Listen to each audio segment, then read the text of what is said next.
Hey guys, स्वागत है आप सभी का आपके अपने चैनल अपनी पाठशाला पर। और आज हम कवर करने वाले हैं हमारा लाभ और हानि का पार्ट 2। ये लाभ हानि का पार्ट जो होगा क्रय मूल्य और विक्रय मूल्य से संबंधित होगा। यानी जब क्रय मूल्य और विक्रय मूल्य में क्या दिया हो, संबंध दिया हो। तो जो भी चैनल को पहली बार देख रहा है चैनल को सब्सक्राइब करे, वीडियो को ज़्यादा से ज़्यादा लाइक करे और शेयर करे। तो चलिए शुरू करते हैं। तो शुरू करने से पहले मैं आपको एक इन्फॉर्मेशन देना चाहता हूँ कि इस वीडियो के अंत में 3 क्वेश्चन होंगे जो आपका होमवर्क होगा आज के इसी टाइप से रिलेटेड। और उन होमवर्क का जो आंसर है आप लोगों को कमेंट बॉक्स में देना है। दूसरी सूचना ये है कि मैं इस चैनल पर शुरू करना चाहता हूँ अब रीजनिंग का डेली क्लास। तो अगर आप लोग रीजनिंग की डेली क्लास स्टार्ट कराना चाहते हैं तो कमेंट बॉक्स में मुझे येस और नो टाइप करके बताएं। तो आज के आपके 2 काम हैं, पहला होमवर्क करना, दूसरा मुझे रीजनिंग की क्लास के बारे में बताना। तो चलिए शुरू करते हैं। तो पहला क्वेश्चन है आज का कि यदि 15 वस्तुओं का क्रय मूल्य 10 वस्तुओं के विक्रय मूल्य के बराबर हो, यानी 15 का जो सीपी है वो बराबर है 10 के एसपी के। तो 5 दूनी 10, 5 तिया 15। यहाँ से मैंने सीपी बटे एसपी निकाला तो कितना आया 2/3। तो आपने एक बात नोट की होगी यहाँ कि जो सीपी की गुना में था वो तो एसपी का मान आया और जो एसपी की गुना में था वो सीपी का मान आया। यानी जब भी 15 वस्तुओं का विक्रय मूल्य 10 वस्तुओं के विक्रय मूल्य ऐसे क्वेश्चन दे रखा हो तो जो सीपी की गुना में वो एसपी, जो एसपी की गुना में दे रखा है वो सीपी। अब 2 की कोई चीज़ खरीद रहा है, 3 की बेच रहा है, तो 1 का लाभ हो रहा है कितने पर, 2 पर, क्योंकि लाभ हमेशा किस पर होता है, सीपी पर होता है। तो 1/2 यानी किसके बराबर हुआ, 50% के हमारे क्या हो गया, ये बराबर हुआ। क्लियर है? आई होप आपको समझ में आया होगा। तो एक चीज़ तो ये याद रखनी है कि जो सीपी की गुना में होगा वो एसपी, जो एसपी की गुना में होगा वो सीपी होगा। क्लियर है? नेक्स्ट क्वेश्चन देख लेते हैं, क्वेश्चन नंबर 2। क्वेश्चन नंबर 2 है कि 36 वस्तुओं का क्रय मूल्य 30 वस्तुओं के विक्रय मूल्य के बराबर है। तो यहाँ 36, 6 छंग 36 और 6 पंजे 30, यानी 6 पुस्तकों का क्रय मूल्य जो है 5 पुस्तकों के विक्रय मूल्य के बराबर है। अभी मैंने बताया कि क्रय मूल्य की गुना में जो होगा वो एसपी होगा यानी विक्रय मूल्य होगा, और विक्रय मूल्य की गुना में जो होगा वो सीपी यानी क्रय मूल्य होगा। क्लियर है यहाँ तक? अब सीपी अगर मैं निकालना चाहूँ तो सीपी कितना आया, सीपी आया 5, क्योंकि विक्रय मूल्य की गुना में 5 लिखा है। और एसपी कितना हुआ, एसपी हुआ 6। कोई चीज़ 5 की खरीद रहा है, 6 की बेच रहा है, तो 1 का लाभ हुआ कितने पर, 5 पर। और 1/5 आप लोगों को पता है टेबल से 20% के क्या होगा, बराबर होगा।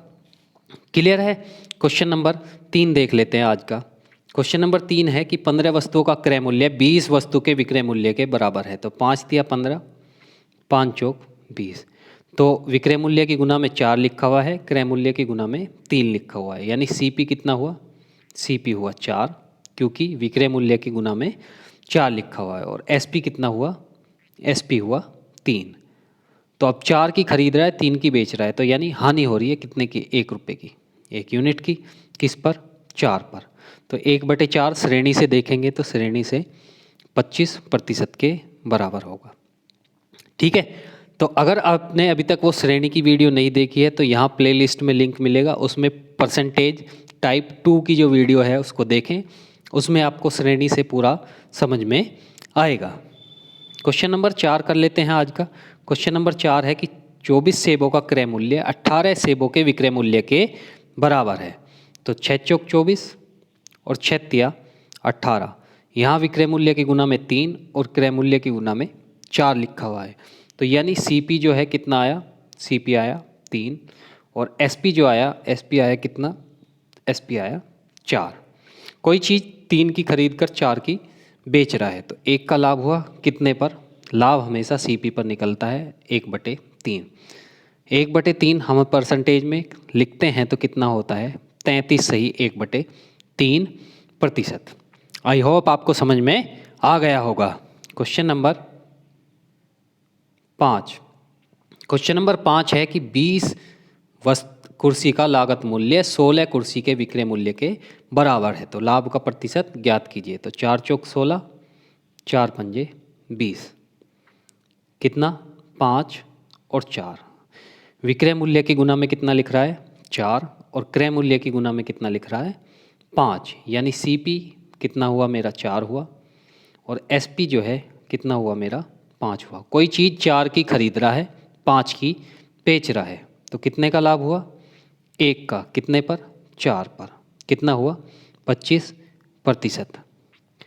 और मैं मानता हूँ कि ये सब आपको लिखने की भी ज़रूरत नहीं है, ये बिना पेन और पेपर के आप लोग कर सकते हैं। तो कोशिश करिए कि पेन और पेपर की आवश्यकता नहीं पड़े। अब जो 3 क्वेश्चन हैं, अब ये 3 क्वेश्चन जो आपके होमवर्क के क्वेश्चन हैं। पहला क्वेश्चन है कि यदि 10 वस्तुओं का लागत मूल्य 16 वस्तुओं के विक्रय मूल्य के बराबर है तो लाभ प्रतिशत या हानि प्रतिशत ज्ञात करना है। दूसरा क्वेश्चन है 12 पेनों का विक्रय मूल्य 8 पेनों के विक्रय मूल्य के बराबर है तो लाभ प्रतिशत ज्ञात करना है। तीसरा, एक व्यक्ति 320 आम 400 आमों के क्रय मूल्य पर बेचता है तो उसका लाभ प्रतिशत ज्ञात कीजिए। तो ये जो 3 क्वेश्चन है, ये 3 क्वेश्चन आपके होमवर्क हैं और ये आपको कमेंट बॉक्स में इनके आंसर करने हैं। दूसरा क्या करना है कमेंट बॉक्स में, दूसरा कमेंट बॉक्स में करना है कि क्या हम रीजनिंग की डेली क्लास स्टार्ट करें, डेली क्लास स्टार्ट करें। अगर यस तो यस लिखिए, नो तो नो लिखिए, और चैनल को ज़्यादा से ज़्यादा शेयर करें। आप शेयर करने में बहुत ज़्यादा कंजूसी करते हैं, तो इतनी कंजूसी करना अच्छी बात नहीं है, तो ज़्यादा से ज़्यादा शेयर करें। जो भी आपका ग्रुप है, आपका कोई ग्रुप बना हुआ हो तो उसमें ज़्यादा से ज़्यादा शेयर करें, वीडियो को ज़्यादा से ज़्यादा लाइक करें और सब्सक्राइब करें। तो मिलते हैं नेक्स्ट वीडियो के साथ, तब तक के लिए बहुत बहुत धन्यवाद।